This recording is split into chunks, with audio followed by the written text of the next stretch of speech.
Konflik geopolitik antara Israel dan Iran ternyata ikut mempengaruhi alur sektor logistik dan transportasi barang menuju Indonesia. Presiden Chartered Institute of Logistics and Transport, Iman Gandhi Miharja mengatakan, perang di Timur Tengah itu berimbas pada kenaikan biaya logistik hingga perubahan rute pelayanan kargo. Menurut Iman, dampak pertama yang dirasakan ialah soal kenaikan kapasitas dan harga pengiriman barang.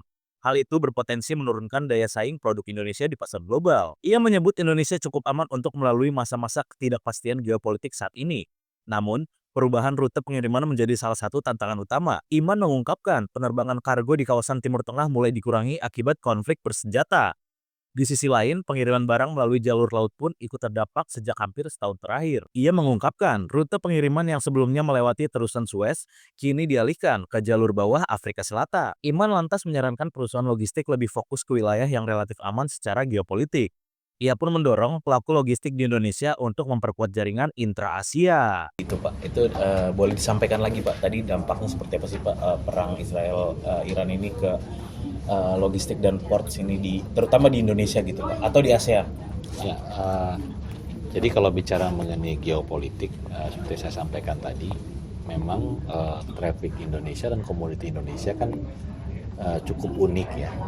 Selama tidak terpengaruh dengan tujuan pasarnya dan negara-negara yang punya konflik, rasanya itu tidak begitu berpengaruh gitu ya. Tentunya yang akan berdampak kepada kita adalah pertama tadi adanya kapasitas dan harga yang naik ya, karena adanya situasi geopolitik. Nah ini akan menurunkan nilai kompetitivitas daripada produknya kita gitu. Tapi secara operasional dan juga demand saya pikir masih cukup besar. Nah yang penting Indonesia itu harus menjaga hubungan baik dengan kawasan Asia Pasifik sebagai mitra dagang, karena sampai hari ini kan Asia Pasifik masih relatif aman nih, nggak ada isu apapun kan. Nah saya pikir beberapa negara penting di Asia Pasifik itu harus menjadi tujuan daripada Indonesia, dan saya lihat sih Indonesia masih cukup aman untuk bisa melewati masa-masa berat seperti ini di geopolitik. Siap. Untuk tadi juga Bapak kan sempat menyebutkan ada jalur yang harus berubah gitu Pak terkait pelayaran, itu boleh disampaikan lagi Pak? Ya, dengan adanya konflik di Timur Tengah gitu ya, itu sekarang udah mulai ada beberapa pelabuhan udara yang mengurangi penerbangan, terutama di Timur Tengah ya. Otomatis kan berarti kapasitas muatan kargo juga turun. Nah kalau bicara laut saya pikir udah hampir 6-7 bulan lah, hampir setahun mungkin ya, sudah ada dia deviasi tuh dari lewat perusahaan Suez, sekarang lewatnya lewat South Africa tuh ke bawah gitu. Itu nambah waktu kurang lebih sekitar hampir 8-10 hari dengan biaya yang mungkin tidak sedikit.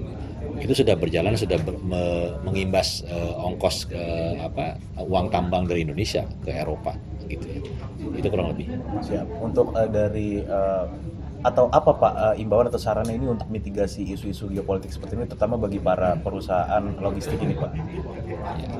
Kalau bicara perusahaan logistik, saya pikir mereka harus fokus, ya tentunya secara geografis mereka harus fokus kepada daerah-daerah yang memang minim imbas daripada situasi memanas di sana gitu ya. Tadi saya sampaikan tadi, sebetulnya potensi pasar yang besar adanya di Asia Pasifik gitu. Jadi dan relatif aman in terms of hubungan politik dan juga hubungan situasi keamanan di sini.